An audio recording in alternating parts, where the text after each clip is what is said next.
A judge was about to order the eviction of a 70-year-old elderly woman from her humble home. During the trial, a beggar entered the courtroom and revealed something shocking that made the judge tremble in front of everyone. The young lawyer Emma Roberts was observing through the window of her tiny office in the city center, her eyes fixed on the constant flow of people rushing by on the sidewalk. The small rented space, furnished only with a worn wooden table, 3 uncomfortable chairs and a few empty shelves anxiously awaiting files and cases that did not yet exist, perfectly reflected her current professional situation. The newly painted walls still exuded a faint smell of paint, and the proudly hung diploma was the only element that seemed out of place in that austere environment. 3 months had passed since her graduation, and despite all efforts to distribute business cards, create profiles on legal social networks, and attend industry events, no client had crossed that door. The savings set aside during her college years, when she worked as an assistant at a law firm, dwindled daily, fueling a growing anxiety that consumed her on sleepless nights. The soft sound of knocks on the door interrupted her melancholic thoughts. A grey-haired lady in simple but impeccably clean and ironed clothes remained hesitant at the threshold. Her tired eyes revealed a mixture of despair and dignity that immediately captured Robert's attention. Her wrinkled hands nervously gripped the strap of a worn handbag, and her posture, although slightly bent by the weight of the years, maintained a discreet elegance that spoke of a lifetime of honest work and determination. "Excuse me, is this the office of Lawyer Roberts?" she asked in a trembling but firm voice, carrying an accent that betrayed her humble origins. Emma Roberts rose quickly, adjusting the blazer she had bought on sale, trying to project a professional confidence she did not yet fully feel. The knot in her stomach, a constant presence since opening the office, tightened further. "Yes, that's me. Please come in, Mrs." she replied, gesturing toward the chair in front of her desk. The lady advanced with small, careful steps, as if fearing that a more abrupt movement might break the fragile hope that had brought her there. "Simmons. Eleanor Simmons," she responded, sitting down with that graciousness of people who, even when facing difficulties, never lost their dignity. As Mrs. Simmons began to tell her story, the atmosphere in the small office transformed completely. Her voice, initially hesitant, gained strength as she recounted how she had raised 3 children in that house, how her late husband had planted every tree in the yard, how the walls held 4 decades of family memories. Tears began to silently stream down her face when she mentioned the eviction notice she had received the previous week. 40 years, lawyer. 40 years paying every penny of rent, even when we went without dinner to honor the commitment. And now this businessman shows up saying the house has always been his, that I never had any right. How can this be justice?" Roberts felt her heart ache with every word. Her hands trembled slightly as she took notes, but her mind was already working, analyzing possibilities, seeking legal loopholes, planning strategies. The story was clear. A local businessman, armed with documents alleging prior ownership of the property, was trying to evict an elderly woman who had lived in and cared for that house for 4 decades. "Mrs. Simmons, do you have any documents? Hold contracts, rent receipts, any papers proving your time of residence?" she asked, watching as the lady opened her purse with trembling fingers, retrieving a worn plastic folder. Inside the folder, organized chronologically with a care that revealed the value those papers held for her, were dozens of receipts yellowed by time. Each one of them told a part of her life story in that house. Roberts examined the documents with growing attention, her stomach churning as she noticed the inconsistencies in the papers presented by the businessman. Something was wrong, very wrong. "Mrs. Simmons," she began, carefully choosing her words, "I can't promise results, but I can promise that I will fight with all my might for your right. I will represent you pro bono, which means I won't charge any fees. This case is more important than money." The lady's eyes filled with tears again, but this time there was a different glow in them, a mixture of gratitude and hope that made Roberts feel, for the first time since graduating, that she was truly beginning her career as a lawyer. "God bless you, my daughter," Mrs. Simmons whispered, squeezing Roberts's hand with a surprising strength for someone her age. "You are the first person who has really listened to me since this started." After Mrs. Simmons left, Roberts remained seated for a long time, looking at the documents scattered across her desk. Her first real case, a pro bono case, a case that seemed impossible to win against a powerful businessman and his experienced lawyers.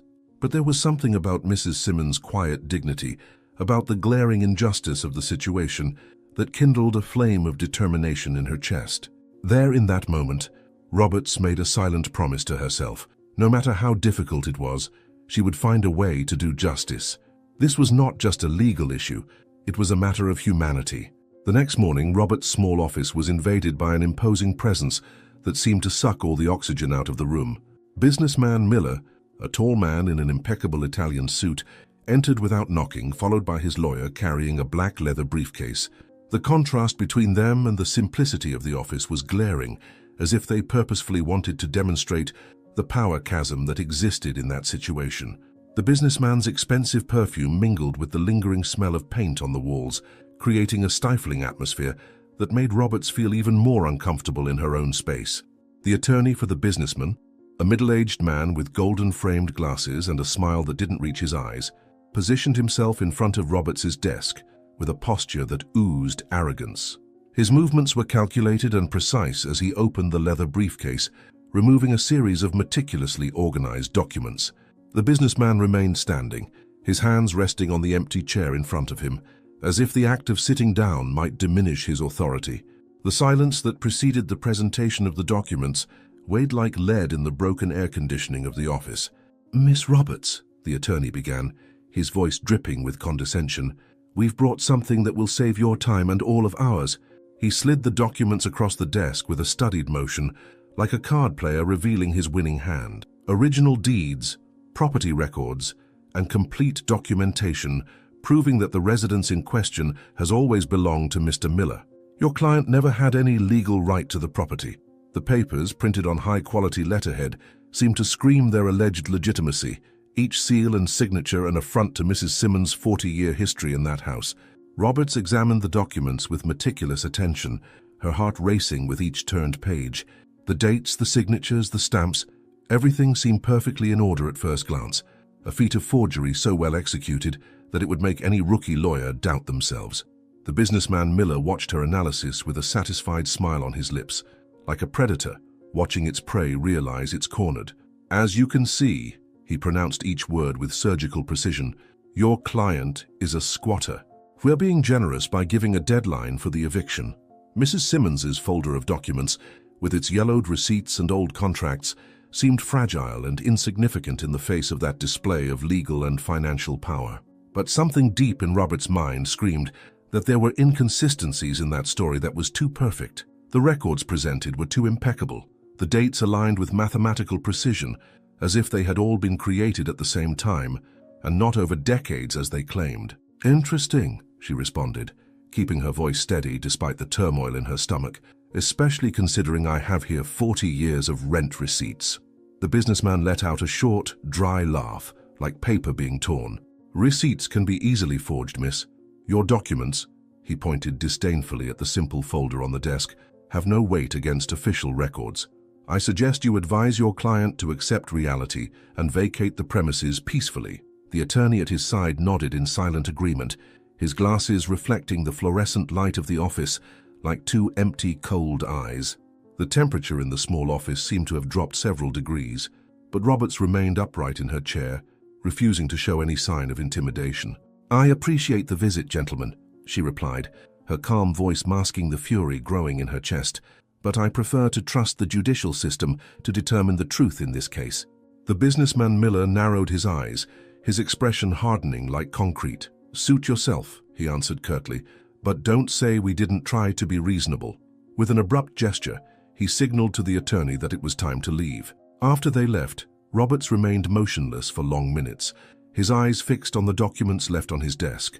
The technical perfection of those papers was frightening, every detail carefully planned to create an irrefutable narrative. In his hands, the weight of those documents seemed to multiply as if they carried not only ink and paper, but the fate of an entire family. Something was deeply wrong with that situation, and although he still didn't know exactly what, Roberts knew that he had just gotten involved in something much bigger and more dangerous than a simple eviction case.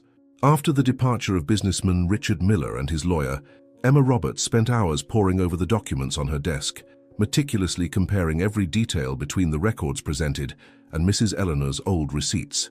The small fan on her desk spun lazily, spreading the hot air of late afternoon as the young lawyer delved deeper and deeper into her investigation.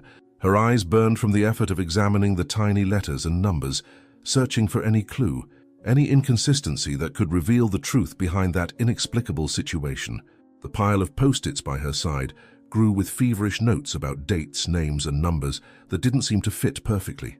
Emma got up from her chair, walking to the window while massaging the tension in her neck. Down below, the city was beginning to light up, and she could see a few blocks away the neighborhood where Mrs. Eleanor Simmons' house was located. 40 years of memories, 40 years of family life, all threatened by documents that seemed to have appeared out of nowhere, too perfect to be true.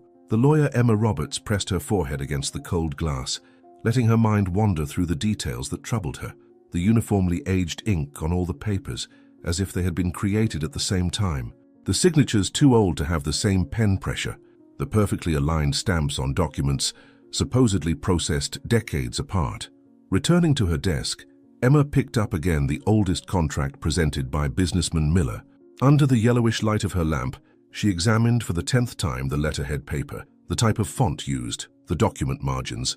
Something was wrong, terribly wrong, but it was like trying to hold water with your hands. The more she tried to grasp the evidence, the more it seemed to slip through her fingers.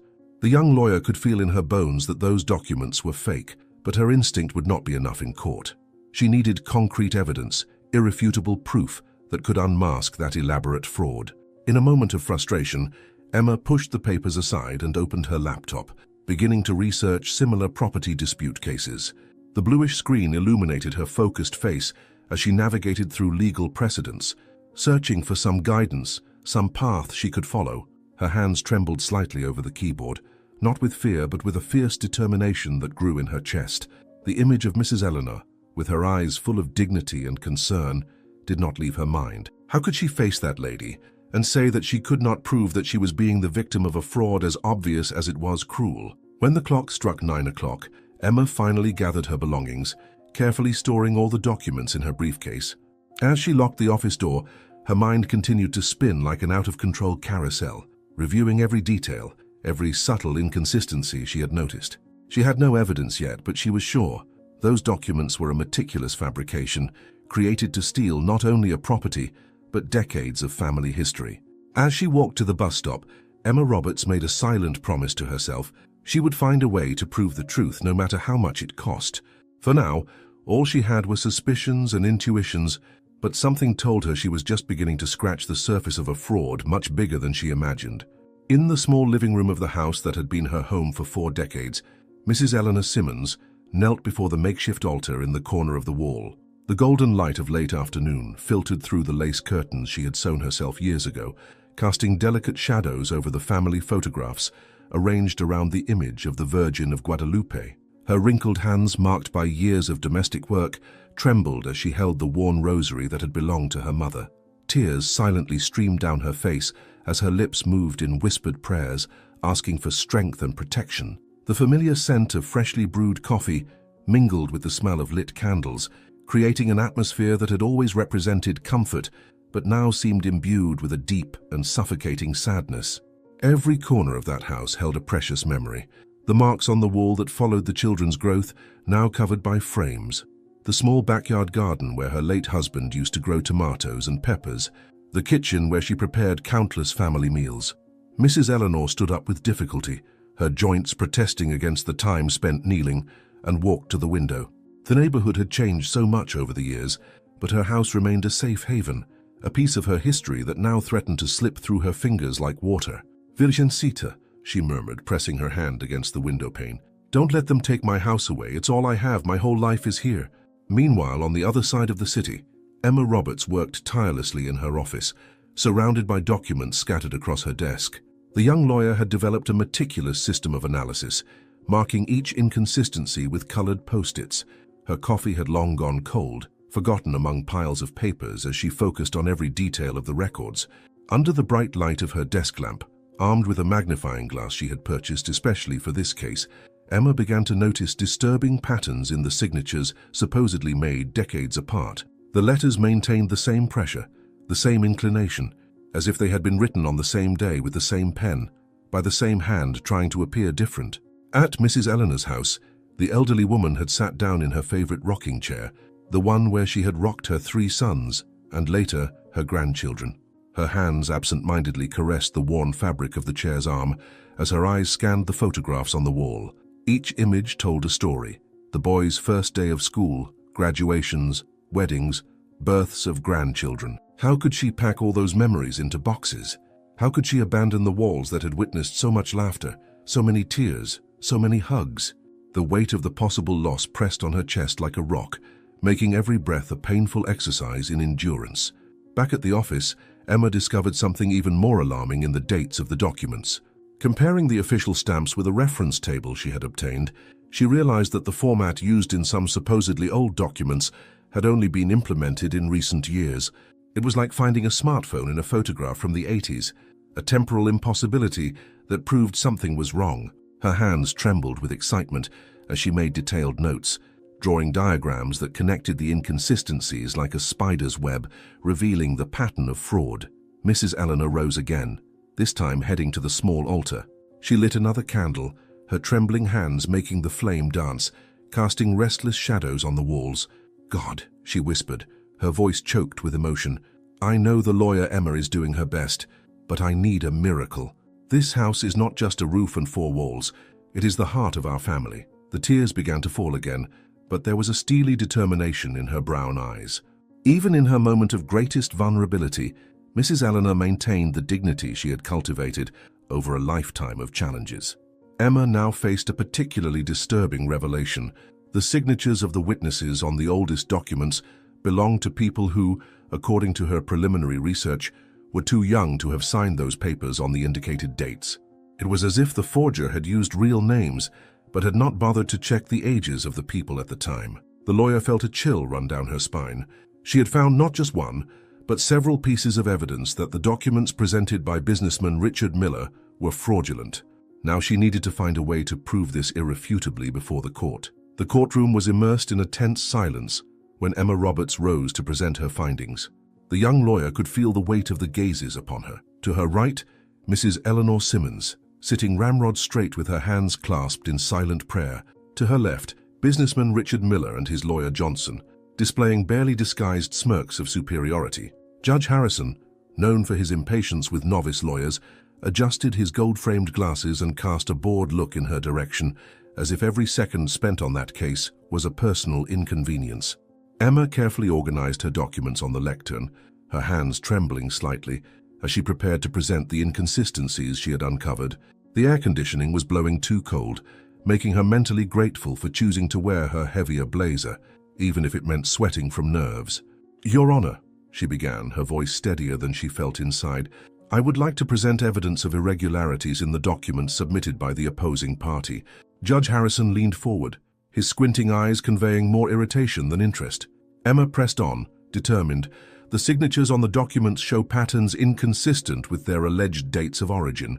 "Counselor Roberts," Judge Harrison interrupted, his voice dripping with disdain, "are you suggesting that officially filed documents are forgeries? Based on what? Your vast experience of—" He ostentatiously consulted a folder in front of him. 3 months of legal practice? Muffled laughter echoed through the courtroom, making Emma's cheeks burn with humiliation. On the other side, Attorney Johnson whispered something in businessman Miller's ear, both barely containing their amusement. Emma could feel Mrs. Eleanor's worried gaze on her back, only increasing her discomfort. Swallowing hard, Emma tried to maintain her composure as she reached for her detailed notes. "Your Honor, if you'll allow me to demonstrate, the stamps used on documents allegedly dated 1980 were only implemented." The sound of the judge's gavel striking the desk made her start, cutting off her explanation. "That's enough, Counselor," Judge Harrison thundered, his voice echoing through the room. "I will not allow you to waste this court's time with ill-founded conspiracy theories. I have here official documents, duly filed and authenticated. What do you have? Scribbles on post-its and suspicions based on, what, female intuition?" The sexist remark drew more laughter from the gallery, making Emma feel as if the ground were disappearing from beneath her feet. Her hands gripped the edge of the lectern so tightly that her knuckles turned white as she struggled to maintain her professional composure. "Your Honor," she tried again, her voice now almost a whisper, "the inconsistencies in the dates." The judge raised his hand, silencing her with a brusque gesture. "Counselor Roberts, I suggest you learn to recognize when you are wasting this court's time. Eviction cases are simple. Either you have the right to the property or you don't. Your client does not. End of discussion. Emma could feel tears of frustration welling up in her eyes, but she refused to let them fall. Behind her, she heard a stifled sob from Mrs. Eleanor, the sound breaking her heart into 1,000 pieces. Businessman Miller sported a triumphant grin, while his attorney sorted his documents with satisfaction, as if arranging trophies on a shelf. Judge Harrison removed his glasses, methodically cleaning them with a silk handkerchief, a gesture that seemed calculated to demonstrate his boredom with the entire situation. Anything else, counselor? Or can we proceed with matters that actually deserve this court's attention? The young attorney felt the bitter taste of injustice in her mouth as she gathered her documents with trembling hands. The evidence she had spent sleepless nights uncovering and compiling now seemed insignificant in the face of the institutionalized arrogance she was up against. Her findings, her meticulous analyses, all her effort had been reduced to a joke by a system that had already decided its verdict before even listening to her. Emma returned to her seat next to Mrs. Eleanor, who was unsuccessfully trying to stem her tears with an embroidered handkerchief. The sound of the judge's gavel echoed again, like nails being hammered into the coffin of her hopes. After the disastrous hearing, Emma Roberts remained seated in her office long after the sun had set, the city lights casting restless shadows through the window. The documents scattered across her desk seemed to mock her. All those inconsistencies she had uncovered, all that circumstantial evidence that Judge Harrison had so arrogantly dismissed. The echo of his condescending words still reverberated in her mind, mingling with the image of Mrs. Eleanor Simmons' tear-stained face. The young attorney rubbed her weary face, feeling the crushing weight of responsibility on her shoulders. It wasn't just a case she was at risk of losing. It was the home of an entire family, 4 decades of memories about to be swept away by fraudulent documents and a judicial system that refused to see beyond appearances. Days later, the phone rang, startling her. It was Mrs. Eleanor, her voice trembling as she asked if there was any hope left. Emma closed her eyes, the words catching in her throat. How to explain that all her findings, all the inconsistencies she had uncovered, meant nothing without hard proof she could present to the court? How to tell this woman, who had entrusted her last glimmer of hope to her, that she needed something more tangible than theory and intuition? Mrs. Eleanor, she began, carefully choosing her words, I'm not giving up. I know those documents are fake. I know there's something wrong with this whole story. I just need to find a way to prove it in a manner that no one can deny. Emma rose, walking to the window as she continued on the phone. Down below, the lights of cars formed rivers of red and white, hurried people heading home. Homes that, unlike Mrs. Eleanor's, were not at risk of being taken away. The attorney paused to think, her brain working furiously. The inconsistencies in the signatures, the impossible dates, the anachronistic stamps, everything pointed to a meticulously planned fraud. But without irrefutable proof, they were just theories that any arrogant judge could dismiss with a wave of the hand and a derogatory comment. After hanging up, Emma returned to her desk, pulling the documents again. There was something there, something that was escaping her perception. The businessman, Richard Miller, and his lawyer were too smart to leave obvious trails, but no one was perfect. Somewhere in some detail, there had to be a flaw in their carefully constructed charade. A witness, physical evidence, something that could turn her suspicions into provable certainties. Her eyes burned with fatigue as she examined each page, each signature, each stamp for the 1,000th time, knowing that time was running out quickly. The moonlight now bathed her office in silver shadows, and Emma finally admitted to herself the harsh reality. Without concrete proof, all her findings were useless. The case would be closed, Mrs. Eleanor would lose her home, and businessman Miller would emerge victorious, protected by his false documents and the bias of a judge who refused to see beyond appearances.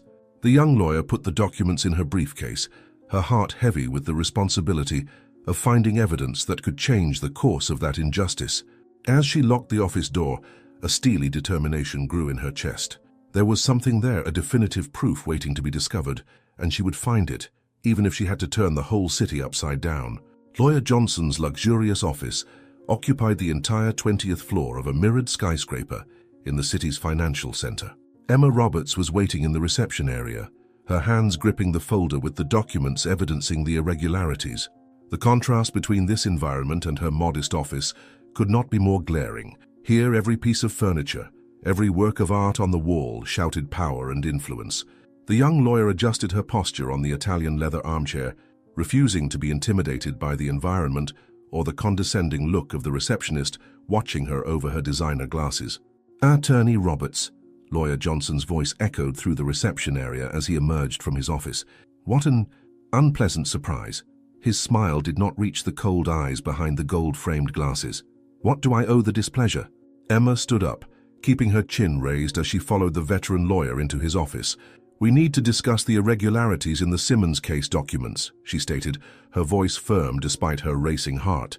Johnson closed the door with a soft click and gestured toward a chair in front of his imposing mahogany desk. "Lawyer Johnson," Emma began, opening her briefcase, "these documents present grave inconsistencies that cannot be ignored." The older lawyer leaned back in his leather swivel chair, a sardonic smile playing on his lips. "Ah yes, your famous theories. Didn't Judge Harrison make it clear how much he appreciates your amateur speculations?" Emma felt her blood boil but maintained her composure. "The dates don't match. The stamps are anachronistic and the signatures—" Johnson interrupted her with a dry laugh. "Attorney Roberts, how long has it been since you graduated?" 3-4 months. Let me explain how the real world works." "The real world?" Emma leaned forward, her eyes flashing. "The real world is where a 70-year-old lady is about to lose the home of 4 decades because of fraudulent documents." Johnson stood up abruptly, his hands splayed on the desk. "Be careful with your accusations, young lady. Defamation is a serious crime." Emma did not back down. "So is document forgery. How do you explain that the stamps used in 1980 were only implemented 5 years ago?" The veteran lawyer's smile faltered for a fraction of a second. "Old documents can be revalidated, restamped. And the witnesses' signatures?" Emma pressed, pulling out more papers from her briefcase. "People who were children at the time they supposedly signed these documents?" Johnson adjusted his silk tie, a gesture that betrayed his discomfort. "You're wasting your time, counselor, and mine. These documents went through all the necessary legal verifications." Emma shook her head, her voice laden with determination. "Verifications bought, you mean? How much does it cost to make an employee look the other way?" The veteran lawyer circled his desk with measured steps, stopping beside Emma's chair. "Let me give you some free advice, Attorney Roberts. There are cases we cannot win. There are truths that don't matter. What matters is who has power, influence, connections." He leaned in, lowering his voice. "Your client is a penniless old woman. My client is one of the most influential men in the city. Do the math." Emma rose slowly, meeting Johnson's gaze. "Are you telling me justice is for sale?" The lawyer shrugged, returning to his chair. "I'm telling you justice is pragmatic. How do you think I built this firm? Certainly not by defending lost causes." Emma began gathering her documents, her movements deliberately slow. "You know what's interesting, counselor? You didn't deny a single one of my accusations. Not once did you say the documents are legitimate." Johnson drummed his fingers on the desk, his expression hardening. "I don't have to prove anything to you, girl. The judge has already made his position clear. Go home. Accept defeat." Emma closed her briefcase with a decisive snap. "Ah, you're brilliant, Attorney Johnson. You don't make mistakes, but your client, he's not as careful, is he? And somewhere he slipped up, and I'm going to find it." As she reached the door, Emma stopped and turned. "One last thing. You're right. I don't have power, influence, or connections, but I have something you lost a long time ago, the ability to look myself in the mirror every morning without feeling ashamed." Johnson rose abruptly, his face red with anger. "Out of my office." Emma smiled, a calm smile that only infuriated him further. "Gladly, the air in here is stale." As she walked through the reception area, Emma could feel Johnson's furious gaze on her back, but she kept her head high. In the elevator, her hands finally began to tremble, the adrenaline of the confrontation subsiding. She hadn't gotten concrete proof, but she had confirmed her suspicions. In his arrogance, Johnson had revealed more than he intended. Now it was a matter of finding exactly where businessman Miller had left his fingerprints on that elaborate fraud. The taxi dropped Emma Roberts off in front of her modest office, but she didn't go in right away. Her steps took her down the busy sidewalk, her body moving on instinct, while her mind seethed with the arrogant words of Attorney Johnson. The sun was beginning to set, painting the buildings in shades of orange that contrasted with the lengthening shadows in the streets. The young lawyer watched the hurried faces of passers-by, executives heading home, street vendors packing up their wares, weary workers after another day of toil. How many of them had already fallen victim to the same system that now threatened Mrs. Eleanor? How many similar injustices had been buried under piles of falsified documents and the smug smiles of successful attorneys? Emma stopped in front of a small plaza, her eyes roaming the constant motion of the city as an idea began to take shape in her mind. Johnson was right about one thing. She wouldn't win this case with technical document analysis alone. Businessman Miller and his lawyer were too smart to leave blatant evidence on paper. But people make mistakes. People talk. People observe. How many employees, secretaries, doormen and security guards had witnessed the businessman's manipulations over the years? Who had processed those forged documents? Who had stamped, registered, filed them? Each falsified document had passed through dozens of hands, and every pair of eyes that saw it was a potential witness. Her phone vibrated in her bag. It was Mrs. Eleanor again. Emma took a deep breath before answering, bracing herself for another difficult conversation with her client. The old woman's voice sounded more tired than ever, weighted with a resignation that broke the young lawyer's heart. "Don't worry, Mrs. Helena," Emma heard herself saying, a new determination growing in her voice. "I'm going to try a different approach. There are other ways to prove the truth besides paperwork." As she spoke, her eyes roamed the facade of the building where businessman Miller's office was located. How many people went in and out of that building every day? How many conversations took place in its hallways, elevators and ground floor cafe? Back at her office, Emma took out a fresh notepad and began mapping out a mental web. In the center, she wrote Simmons case, and around it started listing all the places and people who might have information. Courthouse clerks, city hall, land registry, old neighborhood residents, the businessman's former employees. Each person was a loose thread waiting to be pulled, each location a potential source of insights the documents didn't show. If Miller and Johnson had built their sham on paper, she would seek the truth from the people paper couldn't silence. Night had fallen completely by the time Emma finally turned off the office lights. Her notepad was filled with names, addresses and potential connections, an investigation plan that went far beyond document analysis. Tomorrow she would begin her search, talking to people, asking questions, following leads. Somewhere someone had seen or heard something that could expose the truth, and she would find that person, no matter how long it took. As she locked the door, a determined smile crossed her lips. Johnson might have mocked her inexperience, but he had forgotten that sometimes it's the newcomers who see solutions. The veterans, comfortable in their traditional methods, cannot. The morning was already dragging on towards the early afternoon when Emma Roberts completed her 10th interview with the neighborhood residents. The scorching summer sun was punishing the streets as she walked, her blazer now folded over her arm, her hair tied in an improvised bun to combat the heat. Her notes were discouraging. Some neighbors refused to talk, others merely repeated vague rumors about businessman Miller, and many simply shrugged, immersed in the typical indifference of big cities. The young lawyer felt the weight of failure on her shoulders as she approached the square that stood in front of the imposing office building where Miller kept his office. The small square was an unexpected oasis of shade and greenery amidst the concrete and glass of the skyscrapers. Weathered wooden benches were scattered under ancient trees, creating islands of rest for workers on their lunch break. Emma chose one of the furthest benches, letting herself fall onto it with an exhausted sigh. As she organized her notes, her gaze was drawn to a movement under one of the most lush trees. An elderly man, wearing several layers of clothing despite the heat, was methodically organizing a pile of old newspapers. His gray hair and beard were surprisingly well-groomed, contrasting with his worn and patched clothes. The man moved with a familiarity that suggested this was his usual territory. Emma watched, intrigued, as he occasionally greeted nearby office workers who passed by, some returning discreet nods, others pretending not to see him. There was something about his deliberate movements, his attentive posture, that set him apart from the typical image people had of the homeless. He seemed more like a silent observer, an unofficial sentinel of that small part of the city. The lawyer realized that someone who spent their days in that square probably saw and heard much more than people imagined. Gathering her courage and ignoring the instinctive prejudice that society had taught her, Emma stood up and approached the man. Up close, she could notice that his eyes were a deep, surprisingly alert blue, examining her with an intensity that made her hesitate momentarily. "Good afternoon," she began, her voice more uncertain than she intended. The man tilted his head slightly, a gesture that carried an unexpected dignity.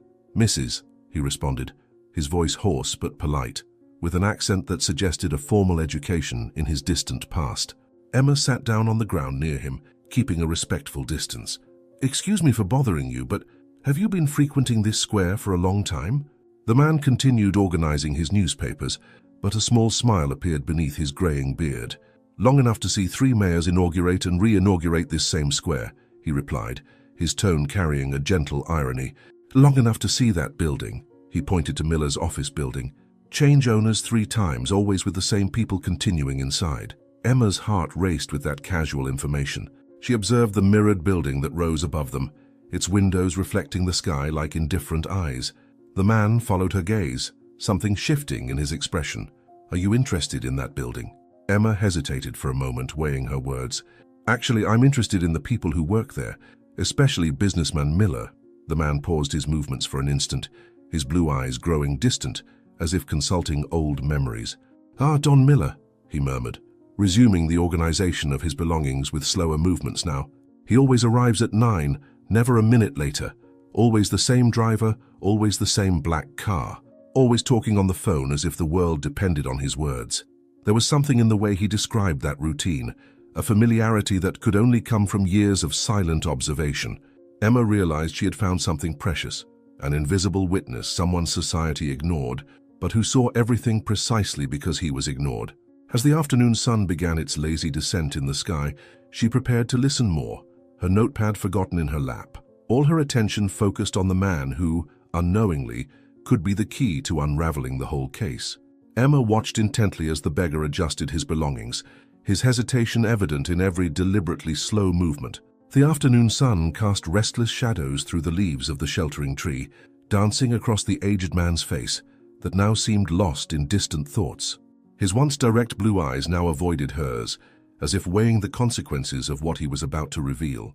The noise of the city carried on around them, passing cars, people talking on phones, the constant hum of urban life, but there in that small space beneath the tree, time seemed to have slowed. "Mrs.," he began at last, his voice lower now, almost a whisper, "there are things it's better not to know and people it's better not to get involved with." His wrinkled hands nervously toyed with the edge of an old newspaper, the paper crinkling beneath his restless fingers. Emma leaned in slightly, keeping her voice equally low. "You saw something, didn't you? Something about the businessman Miller. Do you happen to know anything about a house that Mr. Miller is trying to take? An elderly lady who has lived there for 40 years. The man let out a heavy sigh, his shoulders sagging as if a new weight had been added to his already considerable burden. "Seeing and hearing too much can be dangerous when you live on the streets, Mrs. People like me. We're invisible until the moment we're not. And this story about the house, it's not the first time I've heard something like that." A group of office workers passed by them, their laughter and loud conversations contrasting sharply with the gravity of the moment. The beggar waited for them to move on before continuing, his eyes now fixed on a distant point, as if reliving a memory. "It was one night last week. It was colder than usual, and I had taken shelter closer to the building behind those large bushes." He pointed to a cluster of ornamental plants decorating the building's entrance. "I usually stay further away, but with the cold," his voice trailed off, and Emma had to rein in her impatience, respecting the tempo of his narrative. Don Miller and Lawyer Johnson came out late from the office. They were arguing, agitated, thinking they were alone. The beggar paused again, nervously looking around before proceeding. "The businessman was furious with some rookie lawyer who was causing trouble. The lawyer tried to calm him down, saying he had everything under control, that the documents were perfect, that no one would be able to prove anything." Emma felt her heart quicken, but kept her expression neutral, not wanting to interrupt the flow of the narrative. The man continued, his voice now even lower, almost a whisper that blended with the wind rustling through the leaves. "Don Miller was livid, saying he had paid a lot of money for those documents to be perfect, that he couldn't afford to have problems now, not with so many other similar deals in the works." The beggar stopped again, wiping a trembling hand across his graying beard.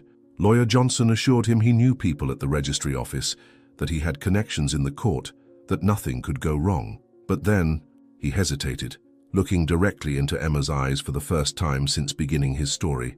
"Then Don Miller said something that chilled my blood. He said, 'That old lady is not the first, and she won't be the last. If this rookie lawyer keeps pushing, she might meet the same fate as others who tried to interfere with my business.'" The beggar shifted uncomfortably, lowering his voice further. "At that moment, a security guard showed up and they quickly got into a car. But I heard the businessman say that documents can be forged, but people can disappear." Emma felt a chill run down her spine, not just at the content of the threat, but at the casual manner in which it had been uttered, as if it were common practice. The silence that followed seemed charged with electricity. The beggar now looked even more nervous, his eyes constantly scanning their surroundings. "You're the lawyer they mentioned, aren't you? The one who's been causing trouble?"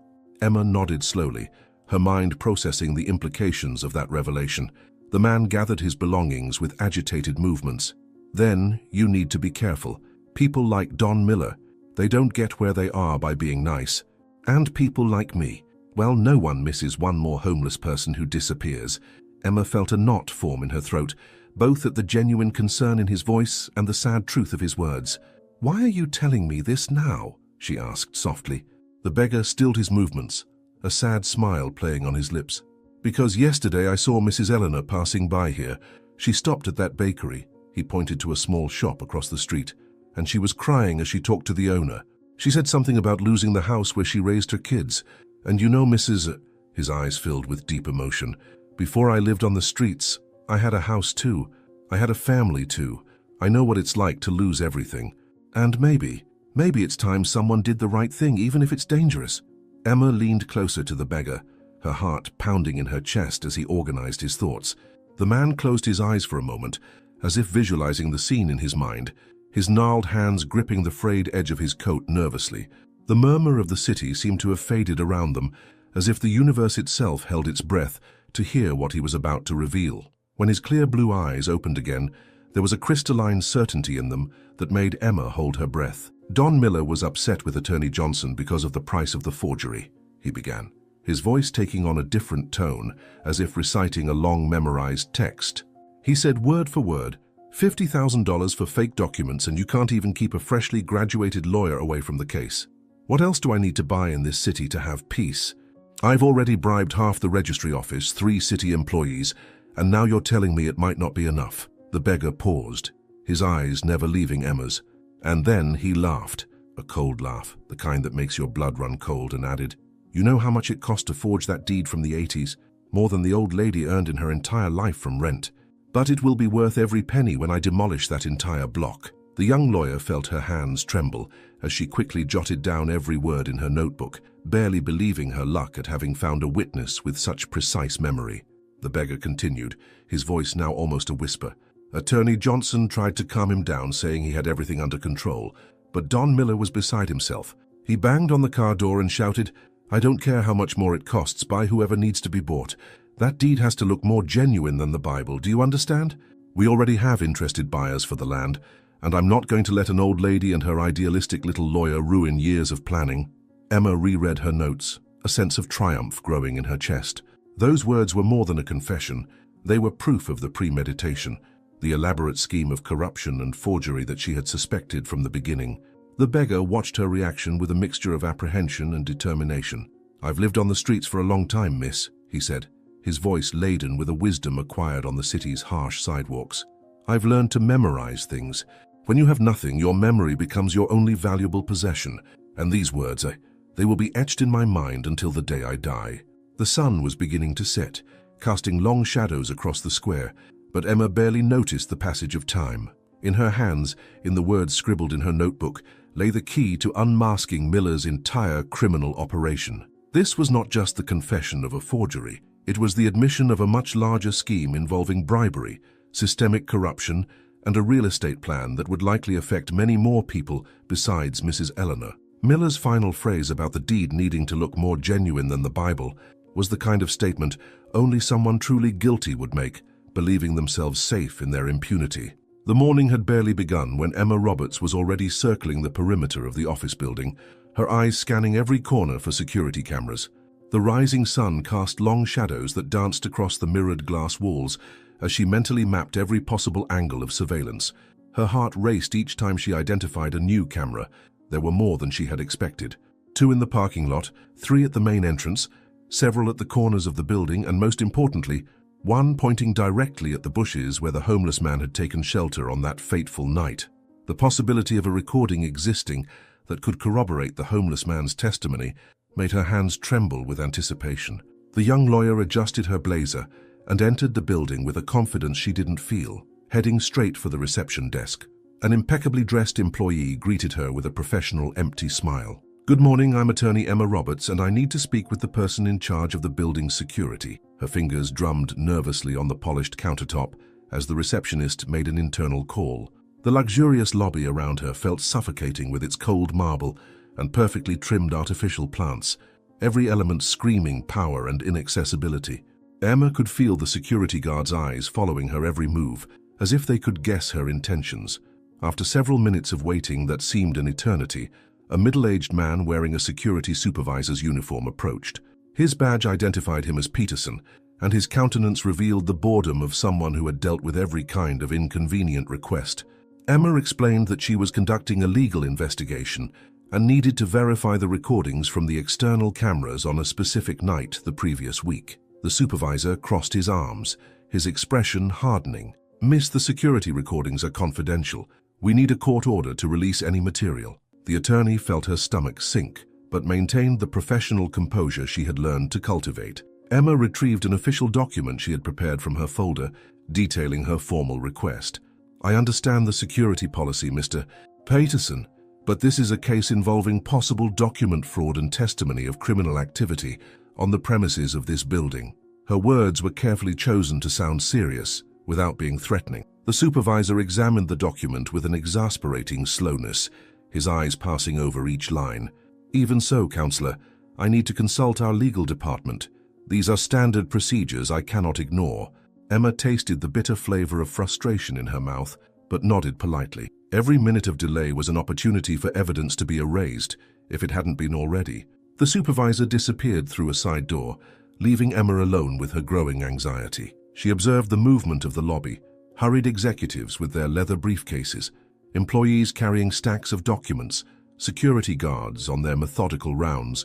Somewhere above her, likely on the top floor, businessman Miller must be in his office, completely oblivious to her presence. Or perhaps not. Perhaps at this very moment, someone was already alerting him about the meddling lawyer seeking access to the security cameras. The thought sent a shiver down her spine. When Peterson finally returned, his expression had subtly changed. There was something in his eyes that Emma couldn't decipher, a mixture of resignation and perhaps a glimmer of guilt. "I'm sorry, Attorney Roberts, but our legal department was categorical. Without a court order, we cannot release any recordings." He paused, nervously adjusting his badge. Furthermore, by an unfortunate coincidence, it seems there was a failure in the recording system on the night in question. A technical issue that has since been resolved, but his voice trailed off, the subtext of the situation hanging heavily in the air between them. Hours later, Emma Roberts strode through the courthouse corridors with hurried steps, carrying a stack of documents needed to request the court order. The clock on the wall read 4 in the afternoon, and she knew every minute lost was another chance for the recordings to mysteriously disappear. The duty judge, an elderly man with tortoiseshell glasses that seemed too small for his round face, examined her petition with an exasperating slowness. "Attorney Roberts," he muttered without raising his eyes from the papers, "you are requesting emergency access to security recordings based on the testimony of a homeless person." The tone of incredulity in his voice made Emma's stomach churn. Back at the corporate building, Supervisor Peterson seemed increasingly nervous. His eyes kept shifting between Emma and the hallway leading to the security room, while beads of sweat began forming on his forehead. "I'm sorry, Counselor, but I've received express orders. No one accesses those recordings without higher authorization." His hands trembled slightly as he unnecessarily organized papers on his desk, and Emma realized there was more to his nervousness than mere bureaucracy. The phone on his desk rang, making him start. "Yes, Mr. Miller." "No, sir. She's still here." "Yes, sir, I understand perfectly."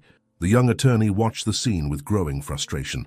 Through the lobby windows, she could see the sun beginning its descent on the horizon, another day nearing its end, more time lost. The deadline for the final hearing loomed inexorably, and without the recordings, the testimony of the vagrant would be merely the word of a homeless man against a powerful businessman. Emma tried one last approach. "Mr. Peterson, I know you're just following orders, but there's an elderly lady who's going to lose the home she's lived in for 40 years. Do you have family?" The supervisor swallowed hard, his gaze dropping to a framed photo on his desk, a smiling girl in a school uniform. In the building's legal department, a young attorney with an impeccable suit and an arrogant expression flipped through Emma's request with studied disinterest. "Attorney Roberts," his voice dripped condescension, Even if we wanted to help, there are security protocols. We would need approval from the administrative board, which only convenes monthly, and unfortunately, the next meeting is scheduled for. He theatrically consulted his leather planner. After your final hearing, his smile didn't reach his eyes, and Emma could feel the pleasure he took in creating bureaucratic obstacles. The afternoon turned into evening, and Emma found herself back in the building's lobby, watching the security shift change. Peterson was preparing to leave, his hands still fidgety as he organized his desk. A younger security guard took over his post, casting curious glances toward the attorney who refused to give up. The supervisor put on his coat, but before leaving he approached Emma. "Counselor," he said in a low voice, "sometimes things aren't what they seem, and sometimes ordinary people also have their own backup systems." He slid a small piece of paper in her direction before hurrying out, leaving Emma with an intrigued expression. In the solitude of her office, hours later, Emma reread the petition denied by the on-duty judge. Tomorrow she would try again, with another judge, another argument, another approach. The small piece of paper that Peterson had handed her burned in her pocket, a phone number and a time. Her hands trembled slightly as she typed the agreed-upon message. "I need information about equipment maintenance." The response came almost instantly. "Tomorrow, 7 o'clock, the Corner Cafe. Bring a flash drive." Emma felt her heart race. Perhaps not everyone in the building was willing to condone Miller's corruption, but the question now was, would she be able to obtain the recordings in time for the hearing? The Corner Cafe was still practically empty when Emma Roberts found Peterson sitting in a discreet corner, his hands wrapped around a cup of coffee that must have already gone cold. The security supervisor looked like he had aged 10 years since the day before, deep shadows marking his tired face. On his table, besides the untouched coffee, there was a small brown envelope that his restless fingers couldn't stop touching. When Emma sat down across from him, he didn't look up immediately, as if he needed to gather courage for what he was about to do. "My daughter," he finally began, his voice almost a whisper. "She's the same age that Mrs. Eleanor's granddaughter was when she moved into that house. She grew up listening to the stories the old lady used to tell the neighborhood children." His hands trembled slightly as he pushed the envelope toward Emma. "What's happening? It's not right. It's not the first time I've seen Don Miller do this, but it may be the last time I turn a blind eye." The young lawyer felt her heart race as she picked up the envelope, feeling the weight of the flash drive inside it. Peterson finally met her eyes. "The cameras didn't fail that night. I keep my own backups away from the main system. It's a habit I developed after seeing too many things mysteriously disappear." Back in her office, Emma could barely control her anxiety as her computer loaded the files. The recordings were organized by date and time, and she quickly located the specific moment mentioned by the homeless man. The image quality was surprisingly good for a night vision camera, clear enough for Emma to clearly distinguish the faces of businessman Miller and attorney Johnson near the parked car. The audio was crystal clear, captured by the building's state-of-the-art security system. Emma turned up the volume, her heart pounding against her chest as the voices filled the room. The scene unfolded exactly as the homeless man had described. Miller gesticulated furiously, his face red with anger, as he argued over the amounts paid for the forgery. Every incriminating word, every admission of bribery and fraud was there, recorded in high definition. Emma covered her mouth with her hands when she heard the line about demolishing the entire block. It was even more shocking to hear the words coming straight from the businessman's mouth, his arrogant tone revealing a certainty of impunity that would now be his downfall. The shadow of the homeless man was only partially visible behind the bushes, confirming his presence as an eyewitness to that crucial moment. Emma replayed the recording 3 times, ensuring that every detail was clear and understandable. Her hands trembled as she made backup copies of the file on various devices. This wasn't just evidence. It was the key to dismantling Miller's entire criminal scheme. The combination of the homeless man's testimony with this high-quality recording would be impossible to refute, even for the most skeptical of judges.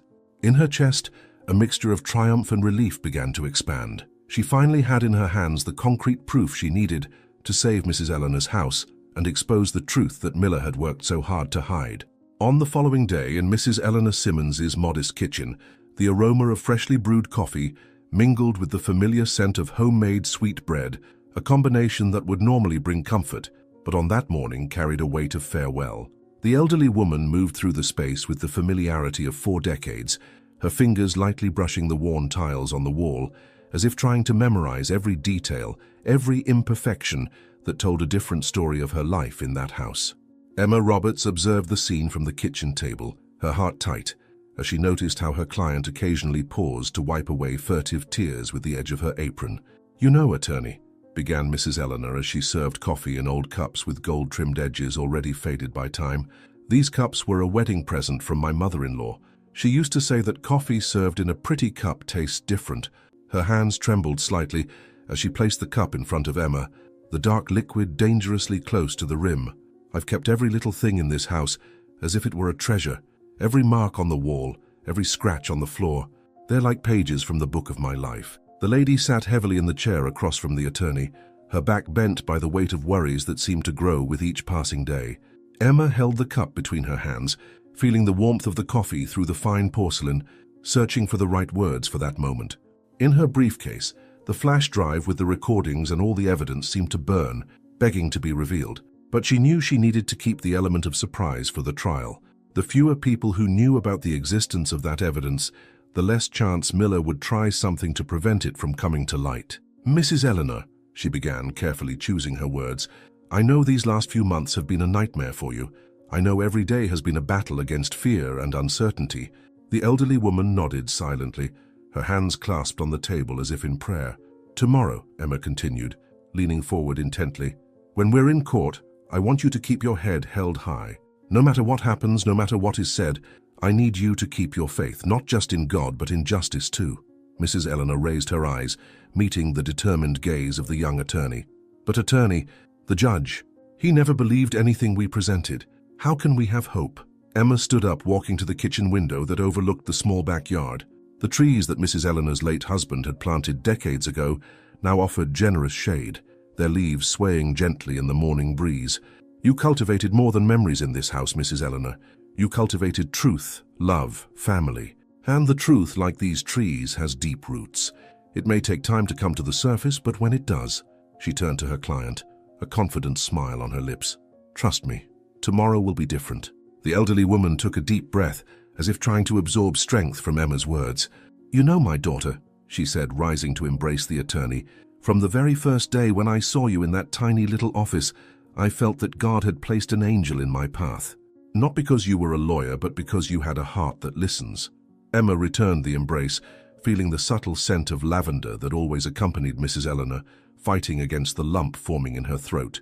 Tomorrow in court it would not just be a legal battle, it would be a fight for justice, for dignity, for the truth that money could not buy. The next day the courtroom was steeped in an atmosphere of tense formality when businessman Miller made his triumphant entrance, closely followed by Attorney Johnson. Their impeccable suits and confident smiles contrasted painfully with the simplicity of Mrs. Eleanor's formal dress, as she seemed to shrink in her chair with every step they took.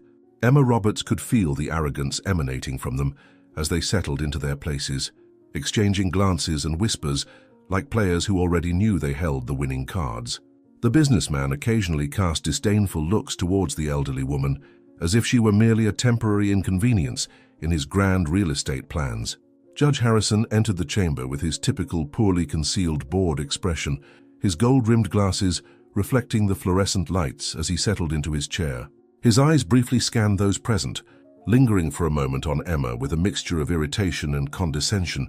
"Well," he began, his drawling voice leaving Emma with a sense of his impatience, "we are here to finalize the case of the eviction from the property in question. Attorney Johnson, your documents have been duly verified and authenticated." The veteran lawyer rose with a theatrical flourish, adjusting his Italian silk tie. "Yes, Your Honor. All documents have been extensively validated, proving without a shadow of a doubt the legitimacy of my client's ownership." Miller was openly smiling now, his fingers drumming on the table in a rhythm of anticipated victory. Attorney Johnson continued his presentation with the confidence of someone who had already won dozens of similar cases. "As we have previously demonstrated, the defendant's occupation of the property has always been irregular. The original ownership documents dating back to the 80s unequivocally prove my client's rights." Emma could feel Mrs. Eleanor trembling slightly beside her, her hands nervously clutching the rosary hidden in her lap.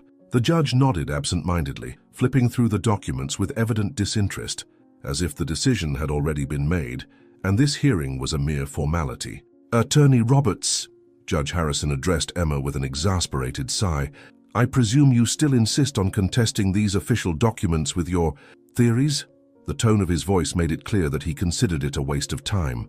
Businessman Miller leaned in to whisper something into his lawyer's ear, both barely containing sneers of scorn. Emma rose slowly, feeling the weight of the flash drive in her pocket like an anchor of hope. "Your Honor, before you deliver your decision, I request one last opportunity to present new evidence that—" The judge interrupted her with an impatient wave of his hand, his eyes already returning to the documents on his desk. "Counselor, we have exhaustively discussed your claims of inconsistencies. I see no reason to prolong this case any further." Attorney Johnson stood up again, his voice dripping with false sympathy. "Your Honor, if I may, I suggest we close this case soon. It is evident that the young lawyer is merely trying to delay the inevitable, causing unnecessary further suffering to her client."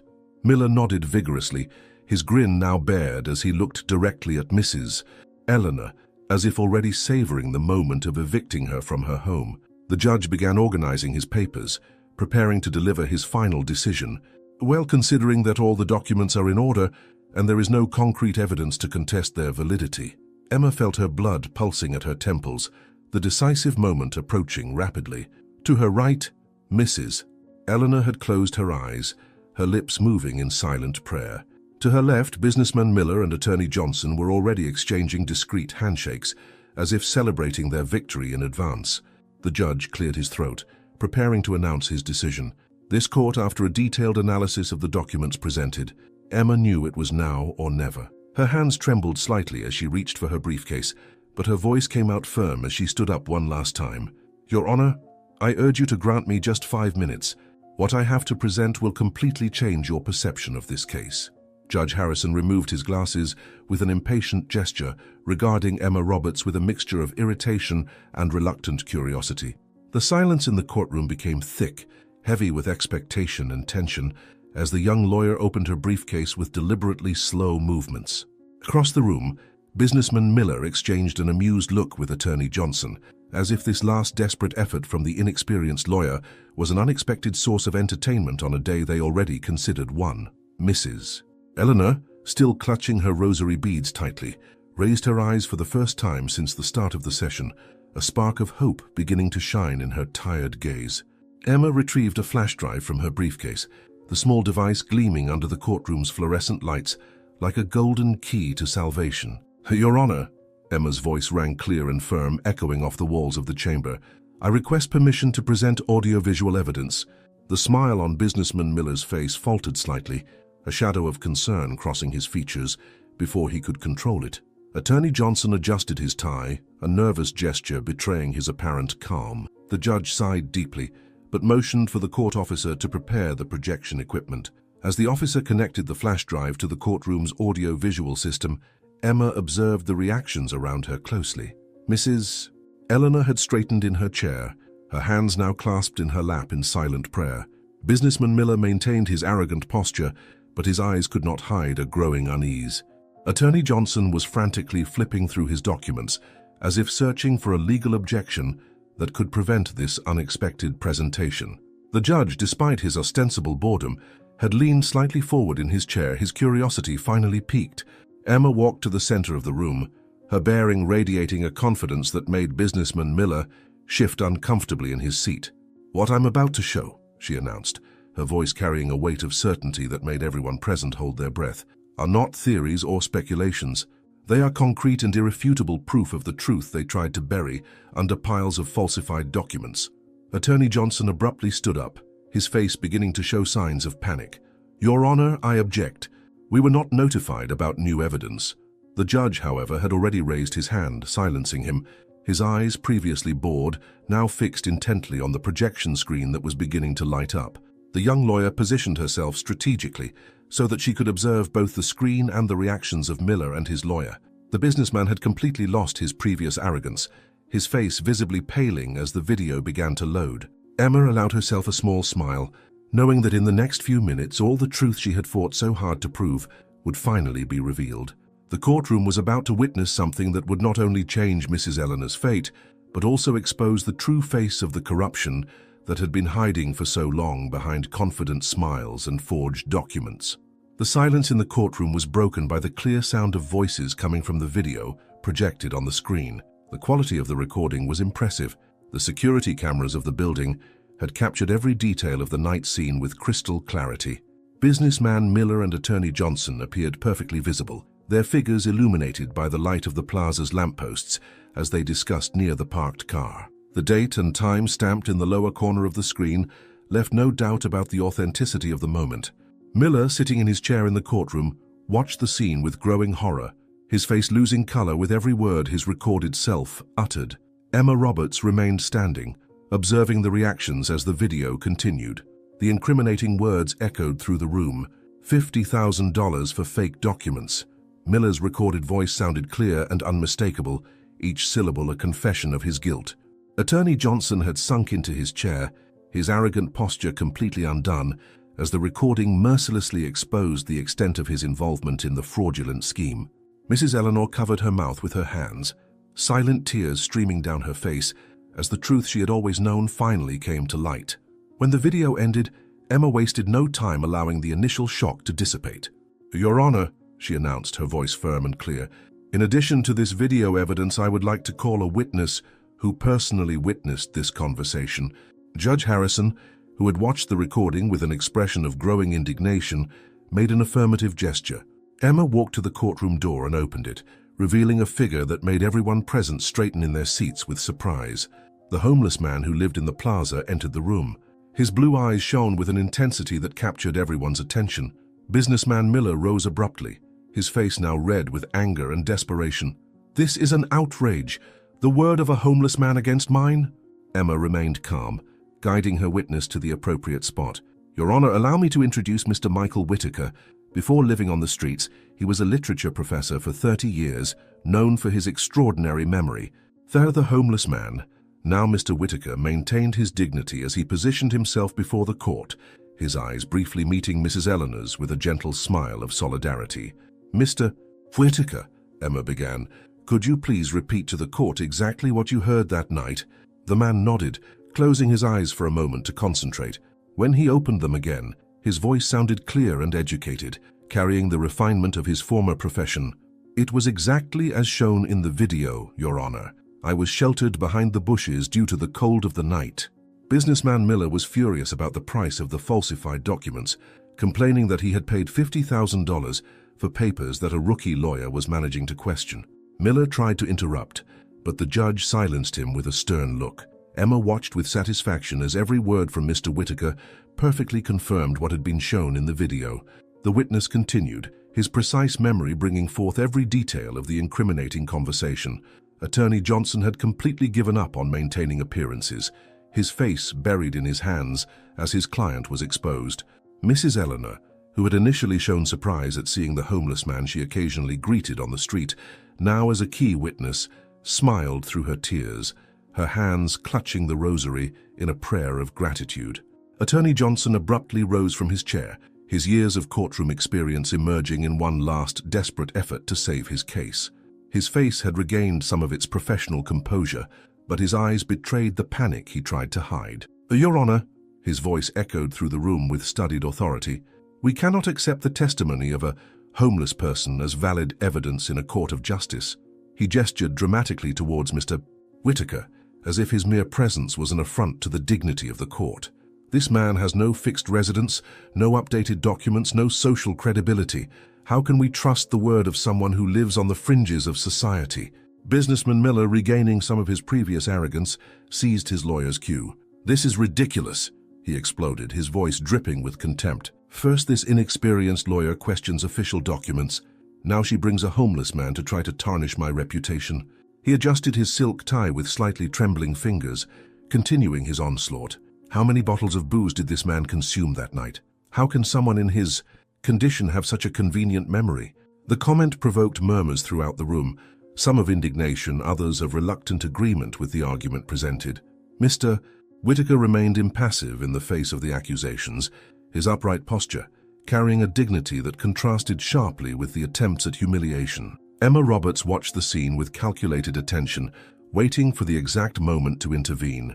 Attorney Johnson, encouraged by the lawyer's momentary silence, continued his attack. Furthermore, Your Honor, how can we be sure that this man was not incentivized to create this story? People in vulnerable situations are easily manipulated, especially when financial interests are involved. The comment made Mrs. Eleanor let out an exclamation of indignation, her hands nervously clutching the rosary.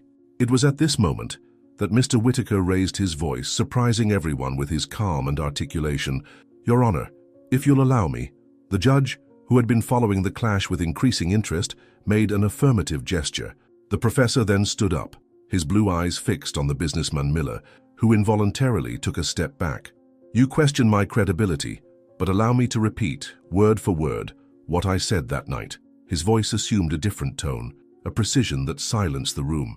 Your exact words were, I don't care if it costs another 50,000. Buy whoever needs to be bought. I've already bribed half the registry, 3 city employees, and I'm not going to let an old lady and her idealistic lawyer ruin years of planning. Do you know how much it cost to forge that deed from 1980? More than the old lady made in her entire life of renting. The businessman Miller's face visibly paled, recognizing his own words being thrown back in his face with devastating precision. Attorney Johnson tried to intervene, but Mr. Whittaker continued. You then laughed, a specific, short and dry laugh, and added, but it'll be worth every penny when I demolish that entire block. He paused, his eyes now scanning the room. I may not have a roof over my head, gentlemen, but I have something that money can't buy. A memory trained by decades of teaching literature to young people and a conscience that is not for sale. The silence that followed was deafening. The businessman Miller had collapsed in his chair, his arrogance completely dissipated. Attorney Johnson was frantically flipping through his papers, a purely reflexive action, as there was no document that could contradict the devastatingly precise testimony they had just heard.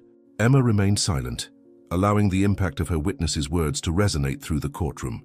Mrs. Eleanor was crying silently, but now her tears were of relief and gratitude. The judge, who had removed his glasses to wipe away a non-existent smudge, observed the scene with an expression that mingled admiration and shame for his own initial prejudice.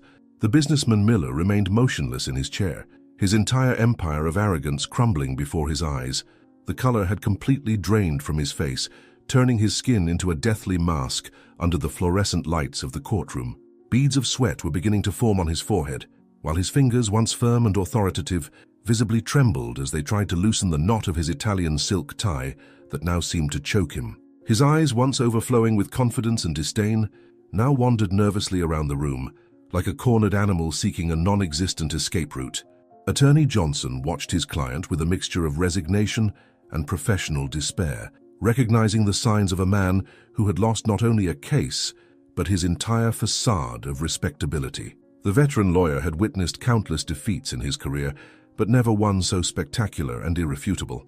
His hands, which had once handled forged documents with such confidence, now trembled as they tried to organize papers that had completely lost their value. Sweat stained the armpits of his expensive suit, a physical manifestation of the collapse of his carefully architected strategy. Emma Roberts watched the scene with calculated calm, noting every detail of the powerful businessman's unraveling. The transformation was fascinating. The man who mere minutes ago radiated power and authority now seemed to wilt in his chair, as if each precise word from Mr. Whittaker had stripped away a layer of his armor of superiority. When Miller finally tried to speak, his voice came out strangled, unrecognizable. It's not possible. The words died in his throat, each attempt at denial sounding more pathetic than the one before. The silence that followed his failed attempts at explanation hung like lead in the courtroom air.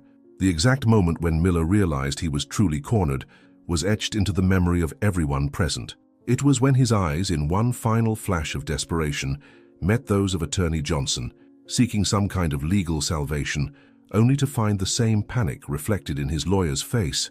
The businessman then did something no one expected. He laughed, a short, dry laugh devoid of any humor, identical to the one Mr. Whittaker had described in his testimony. It was the final, involuntary, and devastating confirmation of the truth that had been revealed. Judge Harrison ran his hand through his hair, an action that seemed to carry the weight of decades of judicial decisions. His eyes, once clouded by tedium and prejudice, now scanned the courtroom with renewed clarity. Silence was absolute, as everyone awaited his reaction to the avalanche of evidence he had just witnessed. The magistrate rubbed his face, as if trying to wipe away not just sweat, but but also the layers of assumptions that had obscured his judgment until that moment. "In 25 years presiding over this court," he began, his voice carrying a gravity that made everyone in attendance straighten in their seats, "I have learned to be wary of absolute truths and unshakable certainties." His eyes moved from the businessman Miller, now a pale shadow of his former arrogance, to Mr. Whitaker, who maintained his newly revealed dignity with an impressive calm. "I have also learned, unfortunately too late in this case, that sometimes the truth comes from the most unexpected places, and that justice does not always wear a suit and tie." The judge picked up the case file, leafing through the pages with an expression that mixed regret and determination. Emma Roberts watched the magistrate's every move intently, her heart racing as he began making notes on his pad, the pen gliding purposefully across the paper. Next to her, Mrs. Eleanor had intertwined her hands with Mr. Whitaker's in a spontaneous gesture of solidarity and gratitude. Two people society had tried to render invisible, finding strength in each other.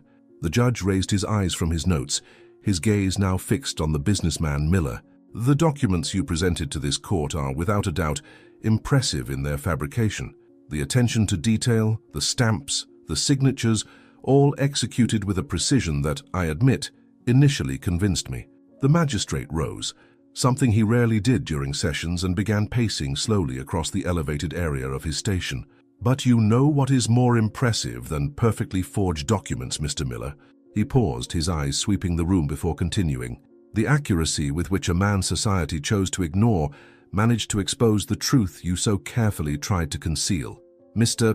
Whitaker's memory, cultivated over years of dedication to teaching, proved more reliable than all your fraudulent papers." The judge returned to his chair, adjusting his robe in a gesture that seemed to symbolize the readjustment of his own perspective on the case.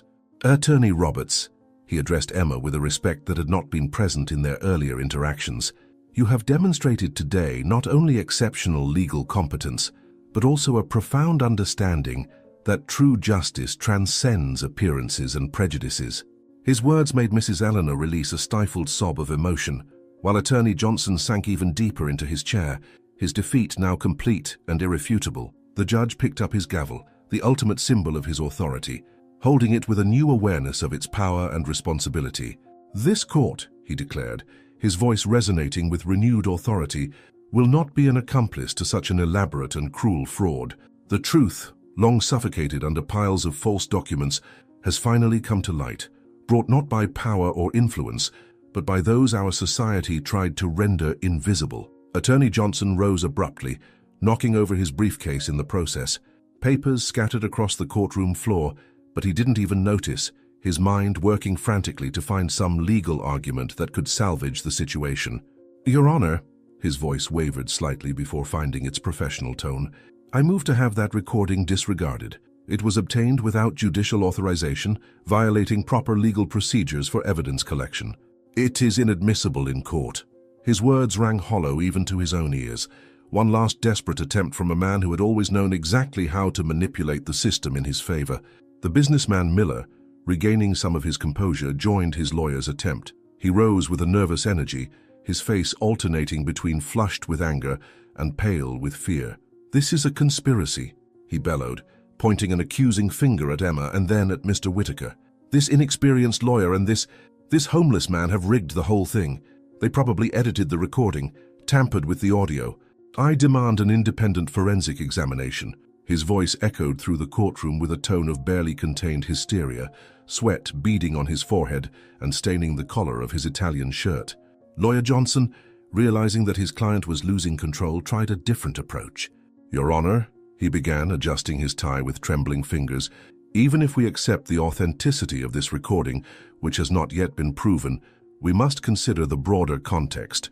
My client is a respected businessman, responsible for hundreds of jobs. This real estate development project would bring progress to the entire region. We cannot allow an informal conversation, possibly misinterpreted to destroy years of work and investment." His eyes scanned the judge's face desperately, searching for any sign of the old favoritism he had always enjoyed in that court. Miller, encouraged by his lawyer's attempt, decided to play his last card. "Your Honor," his voice took on an almost pleading tone, "I am a businessman, accustomed to making deals. We can reach an understanding here. I can offer generous compensation to Mrs. Simmons, an amount that would change her life. Everyone would come out winning. The desperation in his offer was palpable, further revealing his guilt. Emma watched the scene with a mixture of disgust and satisfaction, while Mrs. Eleanor shook her head in silent denial. Her home and memories were not for sale. Lawyer Johnson, feeling they were rapidly losing ground, made one last desperate attempt. "I request a recess, Your Honor. We need time to prepare an adequate response to these unfounded accusations. It is my client's constitutional right." His words sounded increasingly empty, echoing through the courtroom like the last notes of an out-of-tune symphony. The businessman Miller, completely losing his composure, began shouting about his political connections, his influences, his contributions to society. But each word only sank him deeper into his own trap. The transformation of the two men was fascinating to observe. The powerful businessman and his experienced lawyer, once so sure of their superiority, now floundered like fish out of water, each argument more desperate than the last. Their voices overlapped, gradually increasing panic, creating a cacophony of apologies, veiled threats, and pathetic pleas. The judge watched it all with an impassive expression, his patience visibly running out with each new attempt at manipulation. The courtroom, once the stage for their arrogance, now witnessed their complete moral disintegration. Judge Harrison rose to his full authority, the silence in the courtroom becoming almost palpable as everyone awaited his decision. His eyes, once so ready to dispel Emma Roberts' allegations, now carried the weight of truth that could no longer be denied. The magistrate adjusted his robe with a deliberate motion, as if organizing not only his garments, but also his thoughts before delivering his sentence. The sound of the air conditioning seemed deafening in the expectant silence, as Mrs. Eleanor gripped her rosary so tightly that the knuckles of her fingers had turned white. "This court," the judge began, his voice reverberating through the room with renewed authority, "has witnessed today not only the exposure of an elaborate fraud, but also the revelation of a profound truth about our society and our justice system." He paused, his eyes scanning every face present in the room. "Based on the evidence presented, the security camera footage, Mr. Whitaker's precise testimony, and the defendant's own involuntary confession, this court hereby orders the immediate revocation of the eviction order against Mrs. Eleanor Simmons." The sound of a collective breath being released echoed through the room, as silent tears began to stream down the elderly woman's face. But the judge had not finished. Straightening himself further in his chair, he continued, "Furthermore, in light of the irrefutable evidence of document forgery, bribery, and attempted procedural fraud, I order the immediate opening of a criminal investigation against businessman Richard Miller and all those involved in this criminal scheme." The businessman, who was already pale, seemed to wilt further in his chair while Attorney Johnson dropped his pen, the metallic sound echoing through the courtroom like a bell announcing his defeat. "The documents and evidence will be forwarded to the public prosecutor's office," the judge continued, "to investigate all the crimes exposed here, including the possible involvement of public officials in the forgery scheme." The judge's gavel rose into the air, hovering for a moment like the sword of justice about to fall. When it fell, its impact echoed through the room like a thunderclap of change, marking not only the end of that case but the beginning of something much larger. The sound reverberated off the courtroom walls, carrying with it the weight of a justice that had finally found its true purpose. The now completely defeated businessman Miller looked on in shock as two court officers approached, ready to escort him to the police station for the initial procedures of the investigation that would begin. 1 week after the historic trial, the small garden behind Mrs. Eleanor Simmons's house was overflowing with life and celebration. The neighbors had spontaneously gathered for an impromptu party, bringing typical dishes and drinks, turning the legal victory into a true community celebration. The aroma of freshly brewed coffee mingled with the scent of the flowers the elderly woman had been cultivating for decades, while children ran between the trees planted by her late husband, their laughter echoing like music through the corners of the yard that had almost been lost.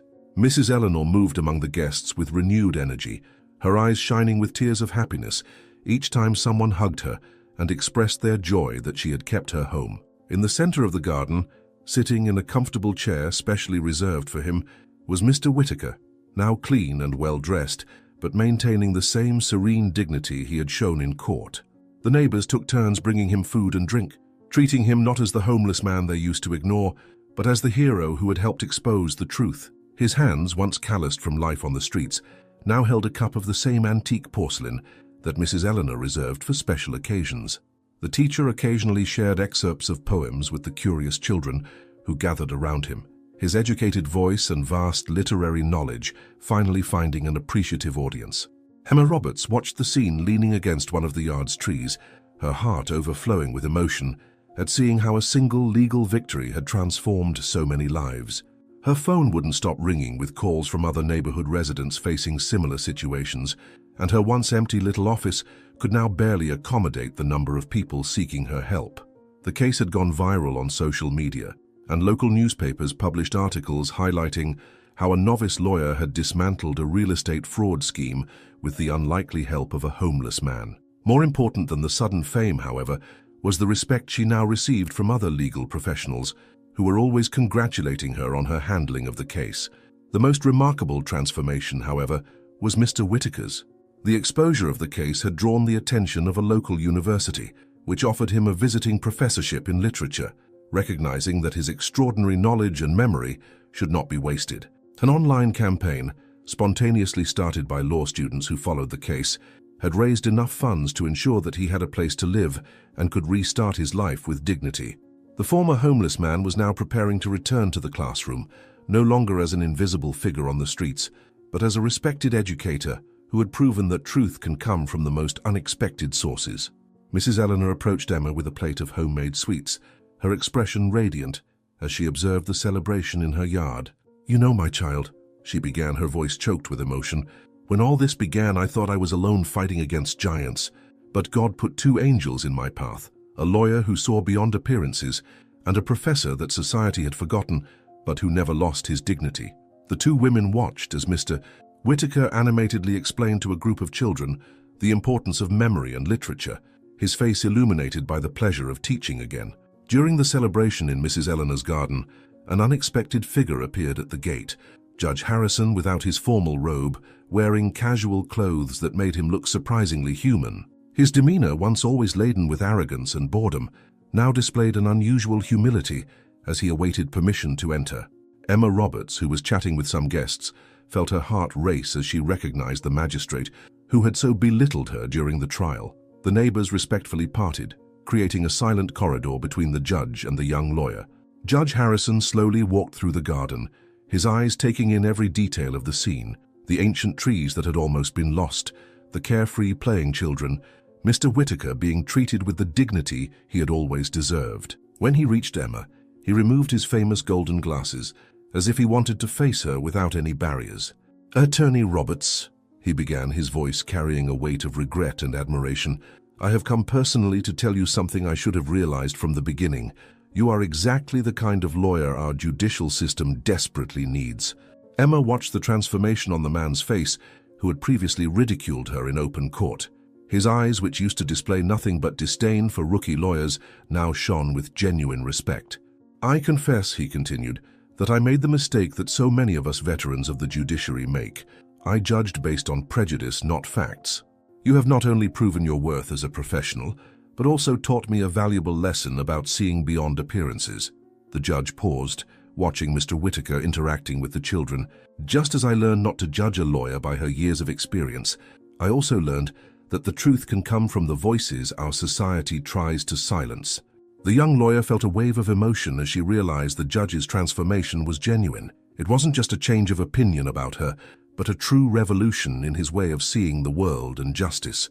The magistrate, who had once embodied everything wrong with the judicial system, was now there, humble and honest, acknowledging his mistakes and demonstrating that true justice begins with the ability to admit when we are wrong. After the last guests had left, Emma Roberts remained in Mrs. Eleanor's garden, watching the sun set between the trees that had been saved. Her phone kept vibrating in her pocket, 3 more messages from people asking for help, all with similar stories of injustice and despair. The pile of cases in her office grew every day. A family threatened with eviction by another unscrupulous businessman, a group of elderly people facing a real estate scam, workers struggling against falsified documents. Each story echoed elements of Mrs. Eleanor's case, revealing a larger pattern of injustice that lurked in the shadows of the city. The case she had just won was not an isolated incident, but rather the tip of an iceberg of corruption and abuse of power. The investigations against businessman Miller were beginning to reveal a complex network of real estate fraud that stretched across several neighborhoods, affecting dozens of vulnerable families. Each new testimony that reached the prosecutor's office exposed more layers of the scheme, more stories of lives shattered by unbridled greed. Emma could feel the weight of this reality on her shoulders, but instead of oppressing her, this awareness filled her with a renewed sense of purpose. The young lawyer walked over to the oldest tree in the yard, her hands touching the rough bark that had witnessed 40 years of family history. In her mind, a vision of Emma's mission was forming. It was not enough to win one case. She had to change the system from within. Her experience with Mr. Whitaker had proven that the truth could come from the most unlikely voices, that justice meant more than knowing the laws. It meant listening to those whom society tried to silence. Her small office might be modest, but now she saw its true potential as a beacon of hope for those struggling against the gears of a corrupt system. Emma took her phone out of her pocket, looking at the unanswered messages. Each plea for help represented a new battle to be fought, a new challenge to the status quo that allowed the powerful to manipulate the law in their favor. The victory in Mrs. Eleanor's case was not an end point, but rather the first chapter of a much larger story. As the stars began to dot the night sky, Emma Roberts made a silent promise to herself and to all those still struggling for justice. This would be only the first of many battles, and she was prepared for each one of them. The square where Emma had first encountered Mr. Whitaker looked different under the evening light. The shadows of the buildings stretched over the benches where the professor used to take shelter, and the bustle of hurried executives had been replaced by a contemplative calm. Emma found her unlikely hero sitting on one of the benches, now dressed in clean, dignified clothes, his blue eyes fixed on the first stars beginning to appear in the sky. He no longer carried his old newspapers or piled belongings. Instead, he held a book of poetry, its pages marked by careful annotations that revealed the professor he had never ceased to be, even in the hardest of times. Emma sat down beside him, feeling the weight of the moment in every breath. The silence between them was comfortable, laden with a mutual understanding that transcended words. The city lights were starting to turn on one by one, like urban fireflies awakening for the night. "You know, Mr. Whitaker," she finally began, her voice soft against the distant murmur of traffic, "I've been thinking a lot about how to thank you for what you did. Your courage in testifying, your impressive memory, your willingness to expose yourself. You changed not only Mrs. Eleanor's life, but mine as well." The professor smiled gently, his fingers caressing the cover of the book in his lap, as if seeking comfort in the familiarity of literature. The gentle night breeze carried the scent of flowers from the nearby garden, the same garden Mr. Whitaker had observed for so long in his forced silence.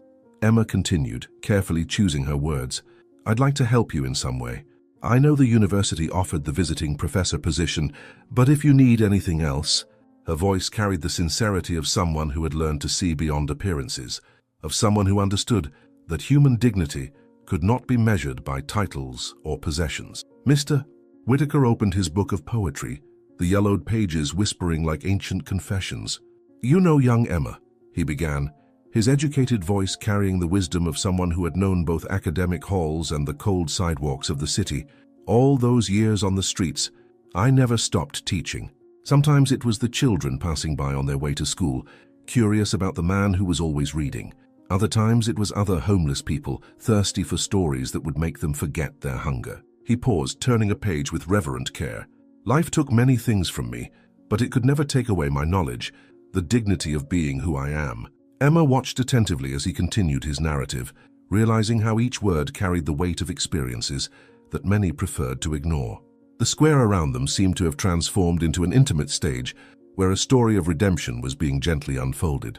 The professor raised his eyes to the stars that now shone more brightly in the darkened sky, a soft smile playing on his lips.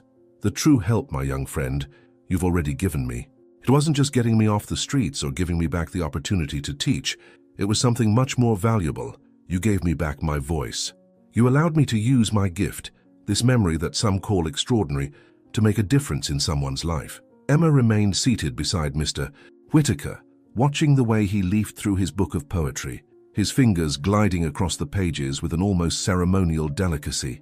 The square was quieter now, the murmur of the surrounding city sounding like a distant, almost unreal backdrop. The night breeze blew softly, rustling the leaves of the trees and carrying the scent of damp earth. There was a calm to that scene, an emotional weight that Emma felt in her chest, but couldn't quite name. She looked at that man so often ignored by society and tried to comprehend the depth of his story, his pain and his resilience. He was much more than a forgotten face in the crowd. He was a living testament that dignity cannot be erased, no matter how many obstacles are placed in its path. Her eyes settled on the cover of the book, worn by time, its edges frayed from years of use. It made her think of the passage of time, of how some things endure even when everything around tries to erase them. With a soft smile, she leaned forward slightly, breaking the silence between them. "It's a beautiful book," she commented, her voice low, respectful. "Mr." Whitaker raised his blue eyes to her, and for a moment Emma had the impression that he was analyzing her in the same way he read his poetry, with patience, with attention to detail, as if searching for a deeper meaning in every word, every gesture. He smiled, a small smile but laden with understanding. "It's Neruda," he calmly replied. "Poetry has the power to remind us who we are, even when the world forces us to forget." Emma felt a tightness in her chest at those words. She thought of everything he had faced, the years of oblivion, the loneliness of the streets, the indifference of the glances that passed by him without truly seeing him. The injustice of his story was as profound as Mrs. Eleanor's, but in a different way. He had not lost a physical home, but had been deprived of something even more essential, the recognition of his own existence. "You've been many things in life, haven't you?" Emma asked, her voice filled with curiosity and respect. "A professor, a reader, a witness to the truth, and now someone who helped change a destiny." Mr. Whitaker chuckled softly, shaking his head. "I didn't change anything, dear. I merely spoke what I saw, what I heard. The truth was already there, waiting for someone brave enough to give it a voice." The following is the translation of the text to English, maintaining the same structure, punctuation, and formatting as the original. The next day, Emma Roberts left the courthouse with slow steps, feeling the weight of everything that had just happened. The air outside seemed different, thicker, as if it carried the electricity of a moment that could never be erased. The sun was setting on the horizon, tinting the sky with shades of orange and violet, but Emma barely noticed the beauty around her. Her mind was still inside that room, echoing the judge's words, the devastated expressions of Miller and Johnson, and above all, Mrs. Eleanor's tearful eyes when she heard that her home was saved. The feeling of justice prevailing should have filled her with satisfaction, but something in her chest told her that this was not just an isolated victory, it was a calling. Her shoes echoed against the marble at the courthouse entrance as she descended the steps, feeling each step as if she were crossing an invisible frontier between the lawyer who had entered there and the woman who now left. For so long she had believed that justice was just a technical concept, a matter of laws, arguments, and evidence. But it wasn't. Justice was about stories, about people who were silenced, about truths buried under layers of power and corruption. The law alone was not enough. It was just a tool, and a tool only makes a difference in the hands of someone willing to use it for something greater. And at that moment, Emma realized that her mission was precisely that, to give a voice to those no one listened to. She turned slightly when she heard footsteps approaching. Mr. Whitaker stopped beside her, looking at the same sunset she was, as if he were reading the thoughts going through her mind. The man who had been ignored for so long now carried an undeniable presence, his upright and calm posture conveying a silent wisdom. "You changed something today, lawyer," he said, his voice calm but loaded with meaning. "Not just for Mrs. Eleanor, not just against Miller. You changed the way people see the truth." Emma took a deep breath, feeling the emotion grow in her chest. "I just did what needed to be done," she replied, almost as if trying to convince herself that it was enough. Mr. Whitaker smiled slightly, clasping his hands behind his back. "And how many more need someone to do the same for them?" The wind blew between them, and Emma felt a chill on her skin, not from the cold, but from the weight of the question. How many other Mrs. Eleanors were out there, waiting for someone to look at their stories? How many were about to lose everything because no one was willing to listen? Her chest tightened, and for a moment she felt the same helplessness she had so often tried to ignore. But this time, there was something different. This time there was a choice. Across the street, Mrs. Eleanor walked along the streets accompanied by neighbors and friends who had come to support her. Her eyes still shone with emotion, and Emma noticed something she would never forget. The way the elderly woman was walking now, with her shoulders upright, with firm steps. The same woman who, weeks earlier, had entered her small office carrying despair, now left the courthouse carrying hope. And it wasn't just her house that was saved, it was her dignity, her story, the right to be heard and respected. Emma watched that scene in silence, etching every detail in her mind, because she knew that was what really mattered. Emma's phone vibrated in her pocket, pulling her out of her thoughts. When she answered, an anxious voice came from the other end of the line. "Lawyer Roberts, my name is George Henderson. I need your help." The lawyer frowned, her body still trying to process everything that had already happened that day. "Mr. Henderson, what is it about?" There was a brief silence before the reply came in a tone laden with despair. "My mother is being evicted. She has lived in that house for 35 years. The construction company's lawyer says all the documents are correct, but I know there's something wrong." Emma closed her eyes for a moment, feeling a painful déjà vu pierce her chest. Another case, another story, another someone no one was listening to. She opened her eyes and looked at Mr. Whitaker, who watched her with an understanding look. He didn't need to ask what had happened. He knew exactly. "What are you going to do now, lawyer?" he asked softly. Emma took a deep breath, feeling every piece inside her fall into place, as if she were finally understanding what her role was in that world. "I'm going to listen," she replied, her voice firm, unwavering. "And after that, I'm going to fight." Mr. Whitaker smiled, that same calm smile that said more than any words. "Then you found your answer." Her eyes turned to the street ahead, to the people hurrying by, to the lights beginning to turn on in the lampposts. That day, Emma had won a battle, but the war was far from over. Miller and Johnson were just a piece of a much larger system, a system that relied on silence, on fear, on the surrender of ordinary people who believed they had no power. But Emma had proven that a single voice was capable of tearing down walls of lies, that a simple testimony could turn a game that seemed impossible to win. She turned to Mr. Whitaker one last time before taking a step forward, as if crossing the line that separated her old life from her new one. "Thank you for reminding me of what really matters," she said, her voice laden with emotion. The professor merely nodded, with the serenity of one who had always known that this was the answer. "Thank you for listening," he replied. Emma smiled, feeling more alive than ever, and without looking back walked towards the unknown, ready to face any storm that might come. The night wind blew against her face as she crossed the street, the phone still in her hand, George Henderson's name glowing on the screen. Without hesitation, she brought the device to her ear. "Mr. Henderson, tell me everything. I want to hear every detail, because that's what justice really meant." And she was just beginning another new journey. The silence of the cell was broken only by the monotonous dripping of the rusted plumbing, an annoying sound that seemed to mark every second that dragged on like an eternity.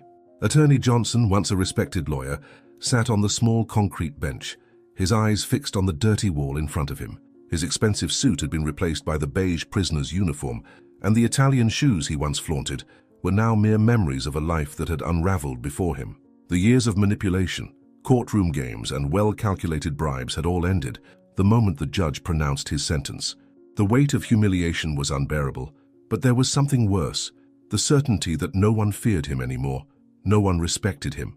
The first days in prison were a brutal shock. Johnson had never felt such fear, such helplessness. The corridors were dark, the smell of mold and sweat permeated the walls, and the inmates he had once helped convict now looked at him with hungry eyes. He knew his reputation preceded him. Corrupt lawyers were never welcome there.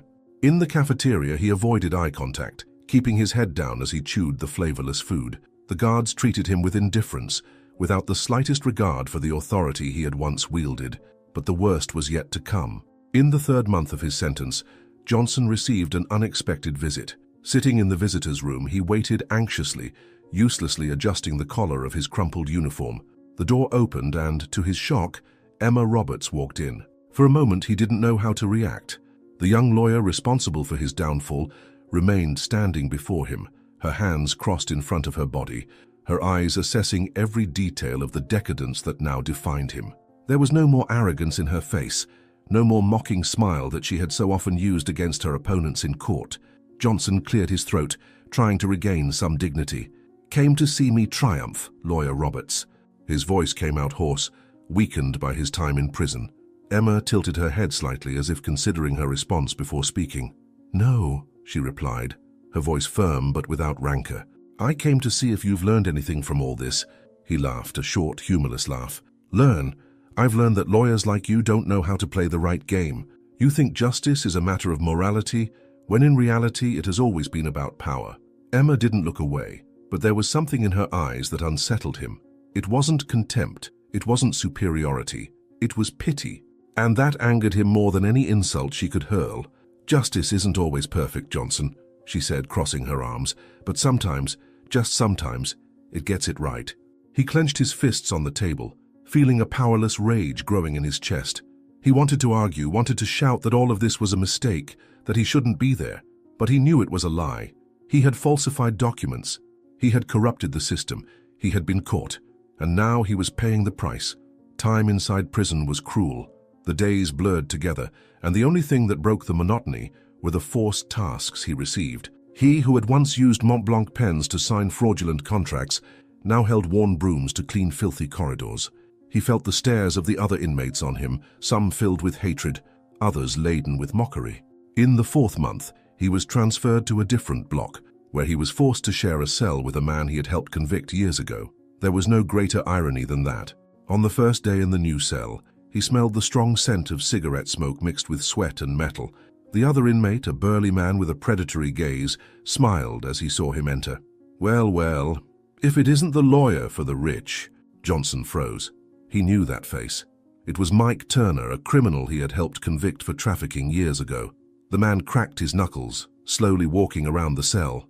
"You know, Johnson, you argued so well against me in court, but in here words aren't worth much." Johnson tried to maintain his composure, but he felt sweat trickle down his neck. He knew there were no arguments, no negotiation that could save him in there. The following weeks were hell. He didn't sleep without fear, didn't eat without first checking if his food hadn't been sabotaged. Every step inside the prison was a constant reminder that he was no longer a powerful man, no longer an untouchable lawyer. He was just another inmate, at the mercy of a system he had so often manipulated in his favor. Every night as he lay on the hard bed, he closed his eyes and tried to remember what his life was like before everything crumbled. But the memories were becoming more and more distant, and the present was a shadow that consumed him. 6 months passed before the final humiliation arrived. During a routine inspection, a guard approached Johnson's cell and tossed a crumpled envelope onto his bed. "Looks like someone remembered you," the guard said, laughing. Johnson picked up the envelope with trembling hands and opened it. Inside was an official letter from the Bar Association. His heart pounded in his chest as he read the cold, definitive words. "Hereby, we notify you that your license to practice law has been permanently revoked. You are prohibited from engaging in any legal activity within the national territory under penalty of further criminal sanctions." Johnson felt the world spin. It was the end. There was no going back. He would never set foot in a courtroom again, never wear an expensive suit to impress wealthy clients. He was nothing. The paper slipped from his fingers and fell to the dirty floor of the cell, where it remained, ignored. Mike Turner, watching from the opposite bed, let out a low laugh. "Looks like you finally found out what it's like to be on the other side of justice." Johnson didn't answer. For the first time in his life, he had no words. The morning sun filtered through the branches of the dry trees in the square, casting fragmented shadows on the uneven stone floor. The air still carried the moisture of the early morning, mixed with the smell of strong coffee coming from a street cart parked on the corner. Lawyer Johnson pulled the thin coat over his shoulders, trying to ward off the biting cold that seemed to seep into his bones. 2 years ago, he would never have imagined being there. He would never have imagined that one day his life would change to the point of transforming him from an influential and respected lawyer into a man who swept the streets before sunrise, side by side with those he once despised. The scandal that led to his downfall was overwhelming. After the revelation of forged documents, bribes, and corruption that sustained his career, there was no possible defense. The court was merciless, and the headlines spread his name as a symbol of the moral decay of the legal system. He lost his license, lost his fortune, lost everything he once considered valuable. At first, he fought. He believed that his intelligence and experience could help him find a loophole, an escape. But the truth came as a blunt and cruel blow. There were no more favors to call in, no more allies willing to protect him. The sentence was harsh, but not as harsh as the reality he found in prison. There, the same criminals he had once humiliated in court were around him, waiting for his fall. In the first months, it was hell. The contempt of the guards, the looks of the other inmates, the whispers when he passed. He was beaten twice, learned to sleep with one eye open, and saw his arrogance crumble under the weight of daily humiliation. He was no longer anyone, just another convict, one among many he had once deemed unworthy of consideration. It was only when he reached his limit, when he realized he wouldn't survive without changing, that something inside him broke. And it was in the most unlikely place that he found a way out. In the rehabilitation sector of the prison, they offered him a sentence reduction program on one condition. He would work in the social reintegration program for the homeless. He who had spent years ignoring these people now had to help them. It was ironic and perhaps even cruel, but he had no choice. He accepted. And there, in the work that began as a punishment, he found something he never expected: a purpose. Now, every morning before the city fully awoke, Johnson walked to the central square, where a small group of volunteers distributed food and clothing to homeless people. He no longer wore expensive suits, no longer carried leather briefcases stuffed with fraudulent contracts. Now his hands held boxes with blankets and bags of food. His words, once used to manipulate and deceive, now served to guide those who had lost everything. This was how he met Ronald, a man who had been living in the square for years, slowly forgetting who he was. At first, Ronald looked at him with suspicion. He was no different from the others who came to offer help and then disappeared. "Another one who wants to ease their own conscience," he muttered once, as he accepted a blanket from his hands. But unlike the others, Johnson didn't leave. Weeks went by and he continued there every morning, listening to the stories no one else wanted to hear. And it was by listening to Ronald that he understood for the first time what he had really lost. "I was an accountant," the man told him one morning with a bitter smile. "I worked for 30 years. One day, an illness made me lose everything. Hospital debts, I lost my house, and before I knew it, I was here." Johnson nodded, absorbing every word. It was a different story, but at the same time, frighteningly similar to his own. He too had lost everything, but his downfall had been caused by his own ambition. And there he was, side by side with a man society had forgotten, understanding the depth of his own destruction. The days went by, and the routine became a ritual. In the morning, he helped distribute food and blankets. In the afternoon, he participated in legal counseling sessions for those who needed documents, assistance, or just someone to explain their rights. For someone who had spent his life twisting laws to benefit wealthy clients, it was almost surreal now to be helping those who didn't even know how to claim a social benefit. But somehow, that was the only thing that made sense. That's how he met Mr. Whitaker again, the man who had testified against him in court. The former literature professor now worked as a counselor in the same program, helping to teach basic skills to the homeless, trying to rebuild their lives.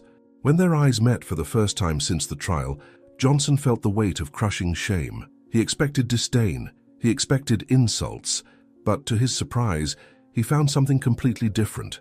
"Looks like you found a path," Whitaker said, crossing his arms, evaluating him. Johnson lowered his head, feeling his throat tighten. "I don't know if it's the right path," he muttered, "but it's the only one I have left." The former professor nodded and, to Johnson's surprise, smiled. "Then follow it, because maybe for the first time in your life, you're doing something that really matters." Those words stayed with him long after the conversation ended. Months went by and the work became more than a means of serving his sentence. It was his silent redemption, his way of paying for everything he had done. When his sentence was finally reduced and he was granted parole, he didn't return to the life he once had. There were no more mansions, no more million-dollar accounts, no more illusions of grandeur. The man who left prison was completely different from the one who had entered. Now he lived in a small apartment, provided by the resocialization program, a simple space, but his own. Every morning he went to the square, helped as he could, listened to stories, shared his own. He was no longer the powerful lawyer Johnson. He was just Johnson, a man trying to rebuild himself through the lives he helped rebuild. It was on a winter afternoon, while having coffee on a bench in the square, that he received an unexpected visit. Emma Roberts was there, watching him. He saw her before she even spoke, and his heart raced. She was different, stronger, more confident, but still with that same intense gaze that had defeated him in court. He knew why she was there. Not to mock, not to humiliate him, but to see what was left of him. "I didn't expect to see you here," he said, breaking the silence. Emma sat down beside him, crossing her legs, her gaze evaluating every detail of his new reality. "I heard about your work," she said simply, "and—" He gripped the cup tightly, feeling the warmth against his fingers. "And I don't know if it's enough," he admitted, "but it's all I can do now." Emma studied him for a long moment before responding.